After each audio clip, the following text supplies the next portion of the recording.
작년 겨울은 정말 추웠어요. 그런데 눈이 또 얼마 전에 또 잔뜩 왔어요. 막 어느 곳에는 30cm 왔다고 그렇게 뉴스에서 봤습니다. 그런데 또 어저께 보니까 대구가 25도라고 말씀을 하더라고요. 그러면 봄이 없는 초여름에 또 왔다는 것입니다. 이렇게 세상은 우리나라가 전 세계에서 유일하게 4계절이 있대요. 봄, 여름, 가을, 겨울. 근데 봄하고 가을은 짧고 갈수록 여름과 겨울이 길어진다고 합니다. 그런데 여름을 싫어하는 사람도 있고 겨울을 싫어하는 사람도 있습니다. 여러분은 어느 때를 좋아하십니까? 나는 겨울을 좋아해. 나는 더위는 정말 싫어. 이런 분도 많이 계시고, 아유 나는 더운 건 참는데 추운 건 절대로 못 참아. 이런 분도 계시고, 또 어느 분들은 봄이 좋아요. 저는 봄이 좋습니다. 여러분들은 가을을 좋아하실지, 열매를 거두는 가을을 좋아하실지, 아니면 새순이 나는 봄을 좋아하실지 모르겠습니다. 제가 확실히 봄을 좋아한다고 해도 사계절 중에 언제를 좋아하는지 모르겠어요. 그냥 적응해 나갑니다. 이게 가장 정답이라고 생각을 해요. 더우면 더운 대로 적응하고, 또 꽃이 피고 예쁘게 새순이 돋고 정말 따뜻하면 거기에 또 적응을 하고 신나 하고, 또 가을이면 낙엽 보고 또 참 슬프다. 그런데 곡식을 거두는 시기이니 또 그것도 행복하네. 또 겨울은 겨울대로 잠잘 수 있으니 따뜻하게 이불 속에 들어가 있을 수 있으니 그 또한 감사하다라는 이런 적응이 우리에게 있기를 주님의 이름으로 축복을 드립니다. 빌립보서 4장 23절에 보면은 내게 능력 주신 자 안에서 내가 모든 걸 할 수 있느니라 하시니라 라는 말씀이 있습니다. 내게 능력을 주셨어. 먹는 능력도 주시고, 소화시키는 능력도 주시고, 씹을 수 있는 능력도 주시고, 삼킬 수 있는 능력도 주시고, 그러니까 내 모든 기관들이, 내 장기에 있는 모든 기관들이 하나님이 주신 능력 안에서 모든 걸 할 수 있도록 만들어 주셨습니다. 그러니까 우리가 무엇이든 말할 수 있는 것도 하나님의 능력입니다. 그리고 숨을 쉴 수 있는 것도 하나님의 능력이고, 걸어갈 수 있는 것도 하나님의 능력이에요. 그러니까 내게 능력 주신 자 안에서 내가 모든 걸 할 수 있느니라 하시니라 라고 말씀하시는 것은, 여러분들이 하는 그 모든 것은 하나님께서 주신 능력이라는 것을 여러분들이 잊지 않기를 주님의 이름으로 축복을 드립니다. 왜 서론에서 이런 말씀을 드리냐면, 오늘 본문의 내용의 제목이 다 나를 버리리라, 31절에 말씀에 다 나를 버리리라 라고 말씀을 합니다.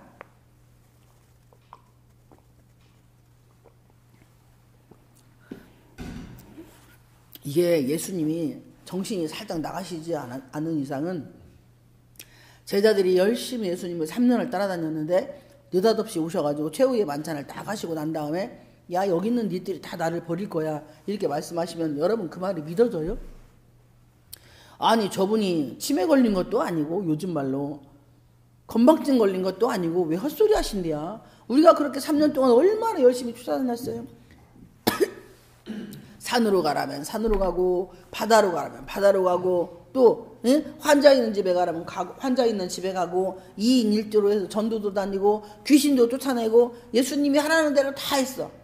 그런데 오늘 밤에 너희가 다 나를 버리리라 기록된 바 내가 목자를 치리니 양의 떼가 흩어지리라 하였느니라. 그래서 목자는 예수님이십니다. 그러니까 교회에도요, 목사를 쳐버리면 교인들이 싹 흩어져 버려요. 그래서 마귀는 늘 목사를 죽이려고 합니다. 이렇게 목자인 예수님을 사단이 치는 거예요. 누구를 통해서? 가장 아끼는, 전대를 맡기는 사람을 가장 인정하는 분이에요. 그러니까 여기서 가룟 유다는요, 예수님의 전대를 갖고, 전대는 돈이에요. 돈꾀. 돈꾀를 가지고 있던 제자가 예수님을 팝니다. 그는 돈의 욕심이 들어갔기 때문이에요. 그러니까 예수님이 가장 믿고 신뢰했던 분이 베드로, 요한, 야고보이기도 하지만 그들에게 돈꾀를 안 맡긴 이유는 유다를 가장 사랑하셨기 때문이라고 봅니다. 그런데 그 가룟 유다가 욕심이 생겨서 야고보서 1장 15절에 욕심이 잉태한 즉 죄를 낳고, 죄가 장성한 즉 사망을 낳느니라라는 말씀이 있습니다. 이렇게 욕심이 들어가니까 죄가 들어온 거예요. 여러분, 성경에서 말씀하는 욕심은 죄라고 분명히 성경이 말씀을 합니다. 그러니까 여러분이 지금 주어진 오늘에 감사하시기를 축복을 드립니다. 우리는 내일은 없어요. 여러분, 내일 염려할 필요가 없어요. 오늘 하루만 감사하세요. 하나님은 오늘 현존하시는 분이십니다. 내가 오늘 감사해야 내일이 오는 거예요. 성경에는요, 마태복음 7장에 내일을 염려하게 하라고 말씀을 합니다. 그런데 마귀가 우리에게 노리는 게 뭐냐면, 야, 내일 것도 염려하고 5년 것도 염려하고 10년 것도 염려하고, 그때 내가 살아있을지 몰라요. 그때 나 죽을 수도 있어요. 그런데 앞으로 한 달 거, 1년 거, 5년 거, 10년 거, 20년 거를 미리 다 염려를 하라고 마귀가 나한테 와. 너는 역시 내 새끼야. 그렇게 염려를 잘하니, 야, 네가 믿는 하나님은 너한테 일을 하나도 안 하시는 분이야. 네 기도는 하나도 안 들어줘. 이렇게 나에게 속삭입니다. 성경은 나를 믿으래. 믿음은 오래 참는 것이 믿음이에요. 여러분, 믿음은 뭐라고요? 오래 참는 거예요. 여러분, 임신해서 10개월 동안 참았기 때문에 아들도 나오고 딸도 나오고 우리도 살았고, 여러분들, 저도 살고 여러분도 살아있어요. 그런데 엄마가 인내를 못하고 3개월 되고 한 2달 되고 안 나온다고 힘쓰다가 그냥 애 죽여버리는 일이 생길 거예요. 아니, 너 왜 안 나와? 2달 됐잖아. 너 3개월 됐잖아. 야, 5개월 됐잖아. 빨리 나와면. 빨리 나와. 그러면 결국에 뭐예요? 그와 배를 때려. 빨리 나오라고 막 배를 때려. 그럼 뭐예요? 결국에 유산이라고 하는 거. 아이를 죽이는 살인자가 내가 되는 거예요. 이렇게 조급증은요, 누가 주는 거냐면 마귀가 주는 거예요. 여러분, 잊지 마세요. 조급증은 마귀가 주는 겁니다. 막 뭐든 오늘 했으면 오늘 당장 소득이 있어야 돼. 내가 이만큼 기도했으니까 하나님이 바로 열매를 주셔야 돼. 응답을 주셔야 돼. 이렇게 생각하는 건 마귀야. 마귀가 그렇게 하는 겁니다. 내가 그 받을 만한 그릇이 될 때에 하나님은 그걸 주시는 거예요. 내가 너한테 물질을 달라고 막 기도를 해. 그런데 하나님은 물질을 안 줘. 그 이유는 뭐냐면, 내가 너한테 그 많은 물질을 주면 너는 반드시 나를 배신해. 하나님을 배신한다니까요. 그래서 물질을 안 주는 거예요. 나에게 수많은 물질을 100억을 주고 1000억을 주고 천주만두를 세상에 모두 우리 한 생명이 천하보다 귀하다 하셨으니 그 모든 물질을 다 줘도 어떻게 하냐? 하나님이, 야, 그거 너 내놔. 내가 이 교회에 헌신을 해야겠어. 내가 저기 어디 아프리카에 있는 선교사들한테 1억을 보내야 되겠어. 그렇게 말씀을 해. 목사님을 통해서 하든 기도하는 종들을 통해서 하든 내 마음에 감동을 주든, 이런 감동을 주면 아멘, 이건 하나님 것이니 하나님 마음대로 쓰세요라는 이런 분들에게는 물질을 마음껏 맡깁니다. 할렐루야. 그런데 우리는 거의 다 나의 위주로 물질을 써요. 내 새끼가 어려워하면, 내가 뭐 필요하면, 그리고 내 친인척들을 위해서 물질을 쓰고, 그것 때문에 욕심을 부려서 막 이 사람 치고 저 사람 치고 해서 다 내 것으로 만들기 때문에 하나님이 물질을 다 걷어갑니다. 그리고 안 줘요. 고생 안 해도 돼야 할 우리가 그것 때문에 고생을 하고 살아갑니다. 여러분, 하나님은요, 에레미야 애가 3장 33절을 여러분 한번 펴보세요. 에레미야 애가 구약의 에레미야 애가 3장 33절, 제 성경으로 1147페이지. 여러분이 이 사순절 기간에 하나님이 어떤 분인지를 여러분이 잊지 않기를 주님의 이름으로 축복을 드립니다. 그 하나님의 사랑이 이 시간 여러분에게 임하기를 주님의 이름으로 축복을 드립니다. 구약의 제 성경으로 1147페이지. 여러분, 이거 평생 여러분의 말씀의 지표로, 여러분의 발에 길이요 빛이 되기를 주님의 이름으로 축복을 드립니다. 내가 고난이 있어도 하나님은 나에게, 내가 아직 그릇이 안 돼서 이런 고난이 있구나, 내가 아직 하나님 앞에 더 가지 못해서 이런 아픔과 연단이 있구나라는 것을 여러분들이 그렇게 깨닫기를 주님의 이름으로 축복을 드립니다. 제 성경으로 1147페이지 구약에 찾으셨으면 아멘 해주세요. 거기다가 막 칠해놓으세요. 막 줄 막 여러 개 칠해놓으세요. 막 여러분 찾으셨으면 같이 천천히 합독을 하시겠습니다. 시작. 주께서 인생으로 고생하게 하시며 근심하게 하심은 본심이 아니시리로다. 아멘. 다시 한 번 더. 주께서 인생으로 고생하게 하시며 근심하게 하심은 본심이 아니시리로다. 아멘. 하나님의 본심은 우리가 근심하고 고생하는 게 아니에요. 하나님의 본심은 우리가 잘 먹고 잘 살고 행복해하고 기뻐하고 즐거워하는 것이 하나님의 본심입니다. 여러분 이번 사순절 기간에 여러분이 하나님의 본심을 아시고 그 마음에 여러분의 마음에 기쁨과 즐거움과 행복함이 회복되시기를 주님의 이름으로 축복을 드립니다. 어차피 우리의 인생은요 예수 안 믿어도 고난받고요 예수 믿어도 고난을 받아요. 그런데 주인을 누구를 삼느냐에 따라서 고난이 기쁨으로 바뀌는 거예요. 이 말씀이 시편 119편 67절에 고난이 유익이라. 내가 고난당하기 전에는 주의 율례를 몰랐어요. 그런데 고난당하고 난 이후에 주의 율례를 배우게 되는 거예요. 여러분이 지금 받는 고난은요 주의 율례를 배워가는 것이니 뭐예요? 이게 축복입니다. 할렐루야. 이걸 축복으로 여러분이 인정할 때 그때부터 하나님의 역사가 시작이 되는 거예요. 아무리 고집부리 여러분 고집 부리면 부리는 만큼 하나님께 두드려 맞습니다. 인간이 절대 신은 못 이겨먹어요. 제가 다 해봤어요. 저만큼 고난 많이 받은 분이 지금까지 없더라고요. 저는 목회자 되기 전에 세상 고난을 다 받고 목사가 됐어요. 그리고 목사가 돼가지고도 가정적인 고난과 교회적인 고난을 아주 한꺼번에 쓰나미처럼 받았어요. 그러니까 위로받을 데가 없었습니다. 예수님 빼고는. 그래서 지금의 부족하지만 연약하지만 그래도 죄 짓고 살아가지만 이 모습으로 그래도 하나님 앞에 설 수가 있는 거예요. 여러분이 언제 감사가 회복되면요 그때부터 축복이 들어옵니다. 천국은 감사하는 자만이 들어갈 수 있어요. 천국은 회개하는 자만이 들어갈 수 있습니다. 그러니까 여러분이 살아있기 때문에 고난도 받는 거예요. 그러니 축복이라고 말씀을 하는 겁니다. 이 땅에 그러잖아요. 어른들이 말할 때 말똥으로만 굴러도 이승이 좋다고. 어제 오늘 지금 우리가 이 시간에 1분 전에 분명히 전국의 병원에서 1분 전에 죽으신 분도 있어요. 돌아가신 분이 있다는 거예요. 그러면 1분 전에 돌아가신 분은 그 마음의 소원이 뭐예요? 나는 1분이라도 하루라도 살아서 가족들하고 이야기하고 살고 싶다. 이런 마음으로 수명을 연장을 하려고 합니다. 오늘 밤에 너희가 다 나를 버리리라 기록된 바 내가 목자를 치리니 양의 떼가 흩어지리라 하였느니라. 이 스가랴 13장 7절과 마태복음 28장 56절에 이 똑같은 말씀이 나와 있습니다.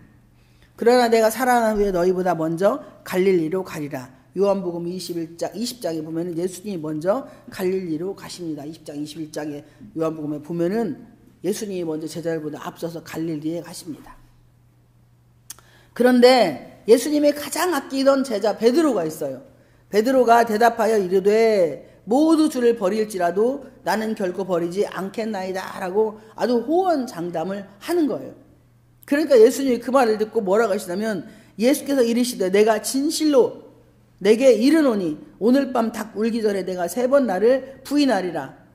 아니 베드로가 이걸 인정을 하겠냐고. 여러분 내 속의 속사람의 마음과 겉에 내가 틀려요. 여러분 내가 여러분의 마음을 다 읽어줄 수 있다니까.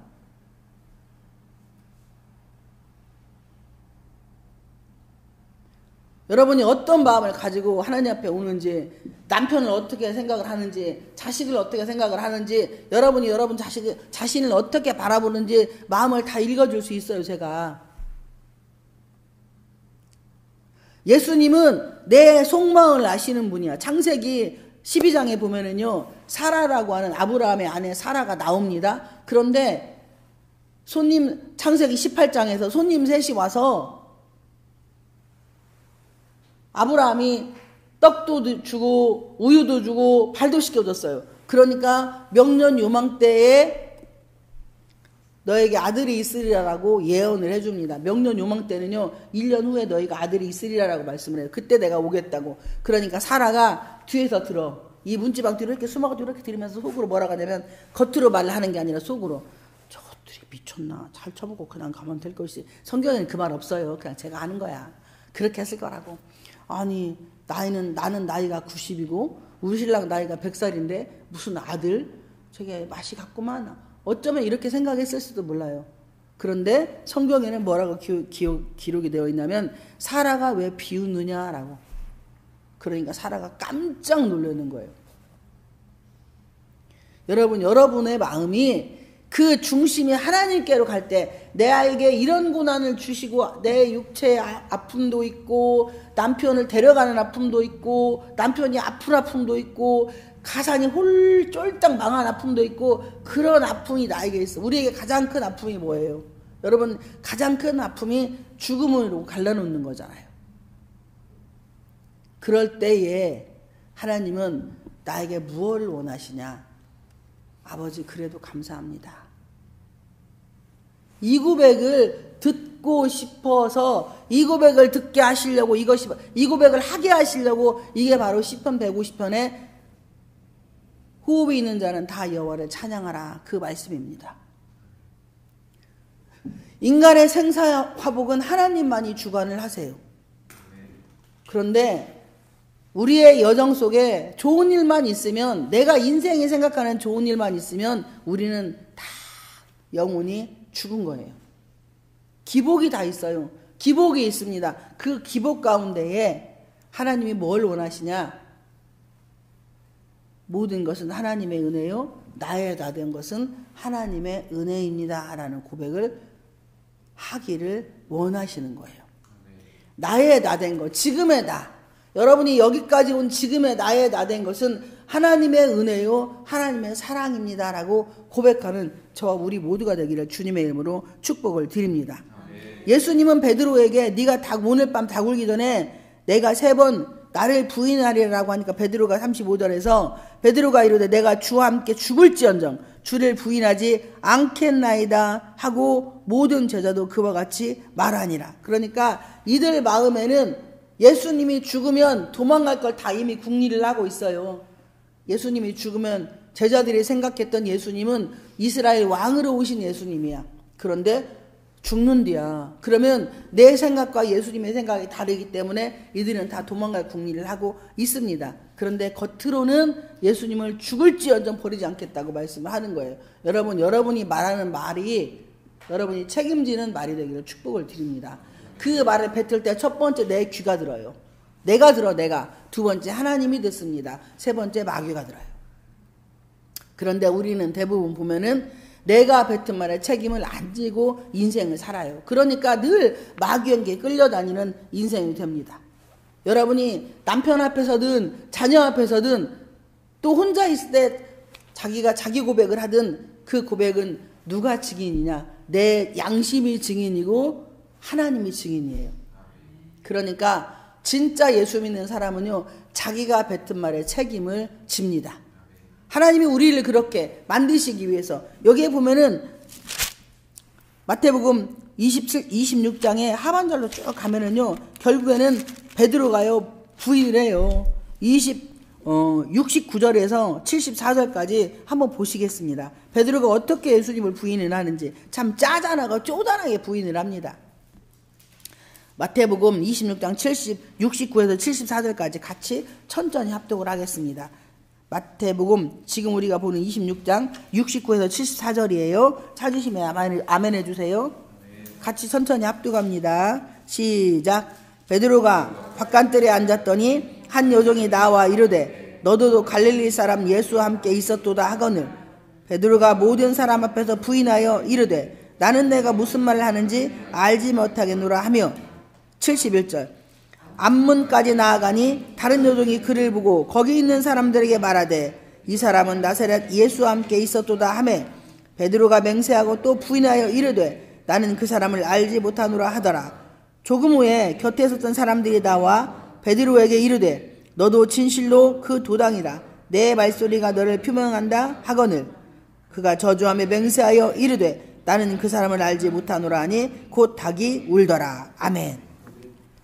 베드로의 본심, 여러분이 겉에서 말하는 것과 속에서 속사람이 말하는 건 달라요. 성경이 말씀을 하고 있습니다.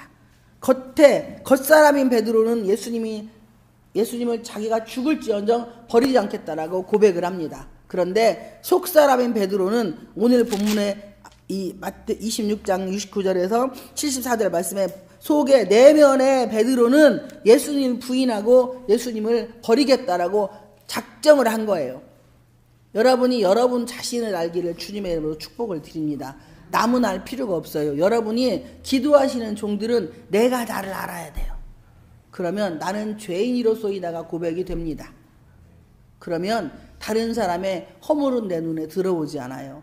저 사람의 모습도 내 모습이고 남편의 모습도 내 모습이고 자녀의 모습도 내 모습이고 성도들의 모습도 내 모습이고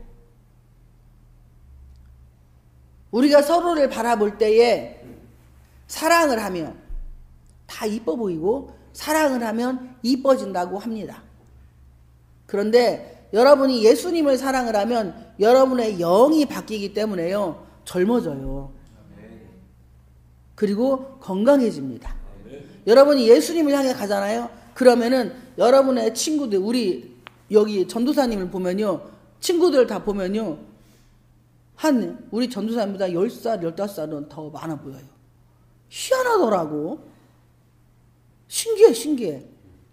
이렇게 하나님을 향해 가는, 제가 예전에 이제 우리 교회에 강도사님이 한 분이 계셨는데, 이분은 나이는 좀 있는데 남들은 고등학교 3학년으로밖에 안 봐요. 나이가 한 30대 중반이 좀 넘어가는데, 남들이 처음 보는 분들은요, 고3? 고2? 이 정도밖에 안 봐요. 외국 목사님도 그러시더라고. 저랑 둘이 같이 갔는데, 하이스쿨이 고등학교, 하이스쿨? 이러는 거예요. 그렇게 얼굴이 애띄어요. 그래서 제가 늘, 야, 돈 내놔, 성형수술비. 막 제가 이랬거든요. 심령이 변화가 되는, 우리가 지금 하는 게 성형수술이에요. 내면의 성형수술. 그러니까 외모가 갈수록 어려지고 갈수록 건강해집니다. 왜? 하나님은 마태복음 18장에 보면은 어린아이 같은 심령을 우리가 갖기를 원하십니다. 그러니까 어린아이 같은 심령은 순수하잖아요. 근데 베드로는 우리가 다 이런 마음을 갖고 있어요. 두 마음을. 입으로는 예수님을 죽을지언정 버리지 않겠다고 고백을 해놓고 막상 그 일이 생기니까 뭐하냐? 나는 예수님을 모른디야. 첫 번째 그렇게 예수를 부인했어요. 첫 번째가. 근데 그게 누가 물어보냐면 여종이 물어봐. 힘도 없는 여종이 물어봐. 근데 예수님을 모른디야. 두 번째 또 여종이 또 와가지고 또 물어봐. 그러니까 맹세하고 또 부인하여 이르되, 세상에서 제일 나쁜 종자가 베드로예요. 세 번째, 저주하며 맹세하여 이르되. 처음에는 부인하더니 두 번째 맹세하여 부인하고, 세 번째 저주하고 맹세하고. 베드로의 마음에 이런 마음이 있었다는 거예요. 여러분, 우리가 어떤 상황에 처음, 내가 예수님 때문에 교회 일을 하다가 누구한테 억울한 소리 듣고, 그리고 너무 무시하고 업신여기는 소리 듣고 하면 여러분도 다 이런 마음이 있다는 거예요. 저도 있어요. 그냥 교회 떠나고 싶고, 그 교회에 있으면은, 그래, 그 교회에 있으면 내가 안 돼요. 거기 있으면 내 인생이 바뀌던지, 네 인생이 바뀌던지, 목사 인생이 불편하던지 하기 때문에 나는 가야 돼. 성령이 인도해서 왔는데, 상황에 따라서, 환경에 따라서 나는 마음이 홀랑 변심해가지고, 이렇게 베드로처럼 떠나는, 내 감정에 의해서 내가 움직이는, 사단이 내 감정을 갖고 노는데 그게 사단이 갖고 노는지 모르는 이런 인생이 되지 않기를 주님의 이름으로 축복을 드립니다. 혹여 그런 마음이 있었다면 여러분이 철저히 회개하시고, 성령이 충만한 분들은 다른 게 아니에요. 은사의 최고의 은사는요, 성령 충만한 분은요, 무슨 죽은 자 살리고 안전병 일으키고 예언하고 이게 아니에요. 이거는 성령의 역사에 먼지만큼도 안 되는 거예요. 가장 성경에서 핵심적인 건 뭐냐면, 하나님을 알아가면 알아갈수록 내가 보입니다. 말씀에 있는 내가 보여요. 내가 보여서요, 남을 정죄하고 판단할 수가 없어요. 살아서 움직이는 하나님의 말씀이 내 속에 들어오잖아. 불칼이, 말씀의 칼이 내 심령을 쿡 쑤시면은요, 그때부터 나는 감당할 수 없는 슬픔에 빠집니다. 그리고 정말 바닥을 박박 키면서 회개 안 할 수가 없어요. 제가 장항에 있는 교회, 그 교회 어려움 있고 처음에는 넘 탓하다 너 탓하다 니 탓하다 성도 탓하다가 막 그렇게 하다가 하나님이 울리고 회개형이 임하니까요. 그 넓은 바다가 무릎으로 박박 기면서 그렇게 회개를 했어요. 그리고 운전하고 가면은 운전대 붙잡고 막 엉엉 울면서 막 없어 아무도 제 옆에 주님하고 저거 둘이 야 차속에 울면서 막 이름 누구를 불러봐 누구 이름 불러봐 죄송해요 내가 잘못했어요 내가 미친다기 또라이 병신이에요 아유 막 이렇게 하고 다녔어요. 앞이 안 보여 눈물을 하도 많이 흘리니까 그러니까 차 안이 기도처가 되더라고요. 그게 이제는 예배당에 가서도 똑같이 그렇게 성령님이 그렇게 제 속에 있는 이렇게 두 마음인 그 속에 있는 마음을 계속 아버지 앞에 뱉고 나니까 이제는 그래도 부족하고 연약한 죄인이지만 그래도 겉과 속이 같아지는 그런 은혜가 임하게 되더라고요. 여러분 변화산의 사건 여러분이 변화되는 그런 은혜는 겉과 속이 같은 사람 이런 사람들은요 하나님의 무한대로 사용을 하십니다. 우리 교회 성도님들이 이렇게 되시기를 주님의 이름으로 축복을 드립니다. 아이고 아침에 이 말하고 점심 때 홀랑 뒤집어져가지고 하고 가는 그런 사람이 아닌 우리가 그런 주변에 그런 분들이 많잖아요. 아침에 그러니까 조석으로 변해. 여러분 조석으로 변하지 않기를 주님의 이름으로 축복을 드립니다. 예수님은요 이런 분들도 사랑을 하십니다. 그러니까 끝까지 뭐예요? 기다려 주시는 거예요. 누가복음 15장으로 말씀을 맺으려고 합니다. 누가복음 15장에 보면은요 돌아온 탕자에 대한 이야기가 있어요. 근데 그 돌아온 탕자가요 재산이 많은 아버지한테 그때 당시에 아들이 아버지한테 재산을 나눠달라고 하면 안 돼요. 죽어. 유산상속을 부모님이 죽기 전에 달라고 하면 깨끗하게 한다니까. 그런데 그 둘째 아들이 유산을 달라고 해요. 근데 아버지가 죽었어. 여러분 이게 우리의 모습인 거예요. 하나님께 은혜 시건 받고 건강하게 잘 살아. 병원 가서 닝겔 안고 살면 행복하고 감사한 거잖아요. 그렇잖아요. 그런데 재산을 달라고 해서 갖고 나갔어. 그래가지고 다 탕진을 해. 섹시집에 가가지고 다 탕진을 해. 결국에는 돈이 한 푼도 없으니까 쥐없는 먹어. 돼지들이 먹는 그걸 먹으면서 뭐라고 하냐면 내 아버지 집에 가면 먹을 것이 많은데 그리고 다시 아버지 품으로 옵니다. 그런데 여기서 하나님이 기뻐하시는 게 뭐냐면 결단하고 하나님 자기 아버지 앞에 가는 그 탕자가 귀한 거예요. 할렐루야. 하나님이 그래서 귀히 여기는 겁니다. 그러니까 아버지가 버선발로 나가는 거예요. 그리고 인장 반지도 껴주고 잔치를 막 양도 잡고 소도 잡고 잘하니까 큰형이 와가지고 아버지 내가 연대까지 아버지 다 도와줬는데 응? 나는 잔치 한 번 안 베풀고 내 친구들 데리고 왔고 밥 한 번 안 주고 왜 이거 아버지 재산 다 탕진한 이 시기는 왜 이렇게 합니까? 그리고 막 아버지한테 이러는 거야. 그러니까 아버지가 뭐라고 하냐면 너는 이게 다 네 거라고 말씀을 하는 거예요. 할렐루야. 이 사순절 기간에 여러분이 이 하나님의 사랑을 알아가는 그런 복된 시간이 되기를 주님의 이름으로 축복을 드립니다. 사순절은 하나님이 나 같은 죄인을 사랑하셔서 독생자 여러분의 아들을 저 위에서 오늘 당장 죽이라고 하면 죽일 거예요? 저 아버지 저 미쳤네 저거 야 이거 니네 목사나 이년아 일로 와 이년아 이럴 거야. 그런데 하나님은 하나뿐인 독생자 아들을 나 같은 죄인을 위해서 여러분 같은 죄를 위해서 십자가에 달려 죽이시면서까지 우리를 구원을 해. 예수 믿는 건 간단해요. 내 안에 주인이 바뀌는 겁니다. 나는 죄인이라고 고백하고 내 안에 들어오셔서 나의 주인이 되어 주시옵소서. 그러면 그게 영접이에요. 그 돈도 안 들어가잖아. 그치요 정기성도님? 애들한테 돈 받고 영접기도 안 시켰잖아. 영접은 간단해. 그런데 마귀의 자식들이기 때문에 그거 고백하기가 진짜 힘들어요. 이렇게 우리 안에 영이 바뀌면 내 주인이 내가 아닌 마귀 새끼가 아닌 하나님이 되어서 그분과 함께 살면 고난도 행복이요 어려움도 기쁨이요 육체의 아픔도 감사가 되는 어느 목사님이 남편이 그렇게 괴롭히니까 하나님께 이렇게 기도를 했대요. 하나님 예수 영접만 하면 우리 남편 데려가도 됩니다. 그렇게 기도를 해버린 거예요. 이게 어마어마한 기도예요. 근데 그 남편을 하나님이 암을 걸리게 한 거야. 그래가지고 오늘 그 기도하고 며칠 있다가 남편이 암 걸려서 바로 데려가는데 마지막에 이게 지금 우리나라 유명한 교회 저기 분당 쪽에 큰 교회 목사님 그 간증이에요. 남편이 산부인과 의사였는데 그렇게 고백을 하고 그냥 며칠 되지 않아서 남편이 암 걸리고 그리고 남편한테 가서 이 아내가 예수 영접하러 가니까 이렇게 고백을 하더래. 내가 죄를 많이 져가지고. 그러니까 그 산부인과는 이 낙태 수술하러 오는 분들이 많잖아요. 그러니까 낙태 수술을 너무 많이 시켜서 그래서 하나님이 나 같은 것도 사랑할까 싶어가지고 예수 영접을 못했다고 그렇게 하고 마지막 예수 영접하고 하늘나라에 가셨어. 이건 최고의 기도입니다. 그분의 그 고백 때문에 그 교회는 어마어마한 성도들이 모여요.